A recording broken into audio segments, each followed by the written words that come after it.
Lo que se vivió anoche con Manuel Cortés en televisión no fue una simple entrevista ni un testimonio sin más.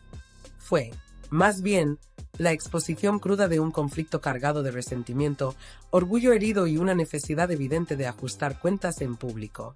Desde el primer momento, el tono ya dejaba entrever que no estábamos ante una intervención calmada o reflexiva, sino ante alguien que llegaba dispuesto a dinamitar todo lo que hasta ahora se había mantenido en la sombra. Su discurso fue directo, sin filtros y, en muchos tramos, incómodo incluso para quienes lo escuchaban en plató.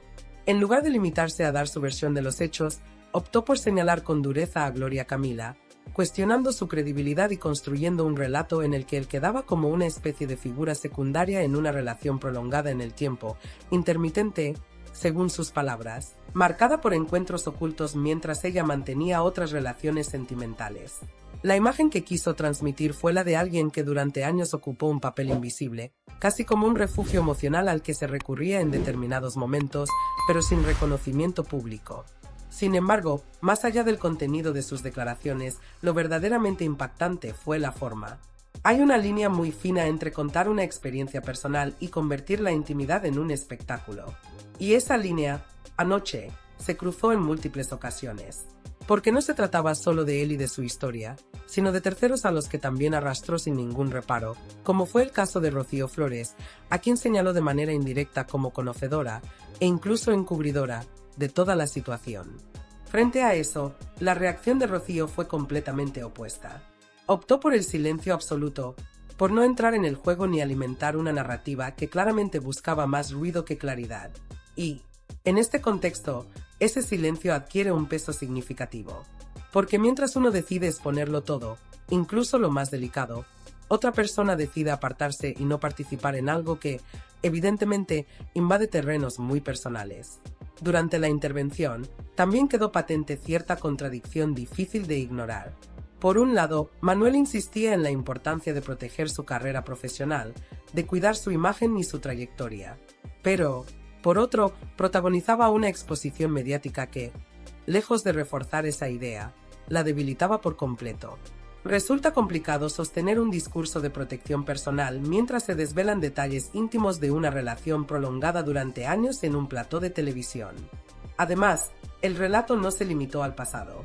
Hubo constantes referencias al presente de Gloria, a su relación actual e incluso insinuaciones que podían afectar directamente a su estabilidad personal. Esto ya no es simplemente compartir una vivencia, sino intervenir activamente en la vida de alguien, generando dudas, sospechas y, sobre todo, conflicto. Lo más llamativo de todo es la sensación de fondo, la de alguien que no habla únicamente por necesidad de contar la verdad, sino también movido por una mezcla de frustración y necesidad de reconocimiento. En varios momentos dejó entrever que lo que realmente le dolía era no haber tenido su lugar, no haber sido validado públicamente durante todos esos años. Y es ahí donde el discurso empieza a perder fuerza, porque transforma lo que podría haber sido un testimonio legítimo en algo mucho más cercano a un reproche personal elevado a espectáculo. Hubo momentos dentro del plató que no solo evidenciaban cierta desubicación, sino una desconexión total con lo que realmente se estaba desarrollando. No era la típica sorpresa ante una exclusiva inesperada, sino algo más profundo, la sensación de que ni siquiera quienes estaban allí sentados, acostumbrados a todo tipo de polémicas, lograban encajar las piezas de un relato que avanzaba de forma atropellada y sin control. Las miradas, las interrupciones, los silencios incómodos, todo reflejaba que aquello se estaba yendo a un terreno difícil de manejar incluso para profesionales curtidos en este tipo de formatos. La narrativa se fue construyendo a golpes, sin una estructura clara, como si cada intervención abriera una nueva herida sin cerrar la anterior. No había un hilo conductor sólido, sino una especie de collage emocional en el que se mezclaban reproches personales, recuerdos fragmentados y juicios de valor lanzados con una contundencia desmedida. Esa combinación generaba una atmósfera cargada, densa, en la que el espectador no solo tenía que procesar la información, sino también filtrar el exceso de intensidad con el que estaba siendo presentada. Y es que no se trataba únicamente de lo que se decía, sino de cómo se decía. El tono, la forma, la insistencia en determinados detalles, todo contribuía a esa sensación de caos narrativo donde la emoción desbordaba cualquier intento de orden. Cada frase parecía tener más peso que la anterior, como si existiera una necesidad constante de elevar el impacto, de ir un paso más allá, sin medir realmente las consecuencias de lo que se estaba exponiendo. En paralelo, casi de forma progresiva pero implacable, el foco dejó de estar únicamente en lo sentimental para desplazarse hacia terrenos mucho más delicados. Se empezó a insinuar que la imagen pública de Gloria no coincidía con su realidad privada, cuestionando no solo su comportamiento en el ámbito personal, sino también su credibilidad en el profesional. Y ahí es donde el discurso dio un giro especialmente peligroso, porque ya no se trataba de una historia entre dos personas, sino de una exposición que podía afectar directamente a su trayectoria, a su percepción ante el público, en última instancia, a su futuro laboral. Este tipo de insinuaciones, lanzadas en un entorno televisivo y sin margen para una réplica inmediata o contextualizada, tienen un efecto amplificador enorme. No se quedan en el momento, no se diluyen al terminar el programa. Al contrario, se expanden, se comentan, se reinterpretan y acaban instalándose en la opinión pública como una especie de verdad a medias que cuesta muchísimo desmontar. Porque cuando se pone en duda la autenticidad de alguien en su trabajo, el daño trasciende lo emocional y entra de lleno en el terreno de la reputación. Pero si algo terminó de definir todo lo que ocurrió fue la absoluta ausencia de límites. No hubo contención, no hubo filtro, no hubo ese mínimo respeto que debería existir cuando se habla de alguien con quien se han compartido años de vida. Se cruzaron líneas que rara vez deberían cruzarse, entrando en detalles que pertenecen al ámbito más íntimo, más privado, más humano de una persona. Y lo más inquietante no fue solo que se contaran, sino la naturalidad con la que se hizo, como si exponerlo todo fuera una especie de derecho incuestionable. Aquí es donde se produce una ruptura clara con cualquier idea de discreción o lealtad. Porque una cosa es contar tu versión y otra muy distinta es despojar a otra persona de su intimidad delante de millones de espectadores. Eso no es transparencia, ni valentía, ni honestidad. Es, en esencia, convertir lo personal en un recurso, utilizar vivencias compartidas como material de impacto sin tener en cuenta el daño que puede provocar. A medida que avanzaba la intervención, la sensación que quedaba no era la de estar entendiendo mejor la historia, sino todo lo contrario.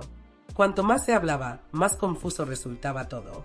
No había una verdad que se impusiera con claridad, ni una narrativa que permitiera sacar conclusiones firmes.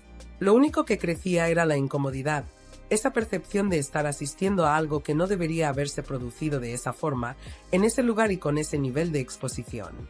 Y es que cuando las relaciones personales se convierten en contenido, cuando los vínculos dejan de ser privados para transformarse en herramientas de visibilidad, el resultado suele ser devastador. Se pierde el contexto, se pierde la empatía y, sobre todo, se pierde el respeto. Lo que en su origen fue una historia compartida acaba reducido a titulares, a fragmentos editados, a momentos virales que simplifican y distorsionan la realidad. La televisión, en este sentido, vuelve a actuar como un amplificador de conflictos, un espacio donde lo íntimo deja de tener valor como tal y pasa a ser un elemento más del espectáculo. Todo se magnifica, las emociones, las acusaciones, los silencios. Y en ese proceso, los límites desaparecen, porque lo que prima no es la protección de las personas, sino la generación de impacto. El problema es que ese impacto tiene un coste. Y no es un coste inmediato ni siempre visible, pero está ahí. Afecta a la imagen, a las relaciones, a la percepción pública, en muchos casos, a la propia estabilidad emocional de quienes se ven envueltos en este tipo de exposiciones. Porque una vez que lo privado se hace público de esta manera, ya no hay forma de recuperarlo, de devolverlo a su lugar original. Al final, lo que queda no es una versión definitiva ni una verdad incuestionable. Lo que queda es una sensación amarga, la impresión de haber presenciado algo que ha ido demasiado lejos. Una línea que no solo se ha cruzado, sino que se ha ignorado por completo en favor del espectáculo. Porque en el fondo, todo esto no va realmente de esclarecer hechos ni de dar voz a una experiencia. Va de hasta qué punto alguien está dispuesto a exponerse y a exponer a otros para imponer su relato. Y lo que se vio fue precisamente eso, una ausencia total de freno, una necesidad de decirlo todo sin medir el alcance, sin valorar el daño. Y cuando eso ocurre, cuando el límite deja de existir, lo que queda no es información ni claridad. Lo que queda es ruido, desgaste y una sensación profunda de que, aunque se haya contado mucho, en realidad no se ha entendido nada.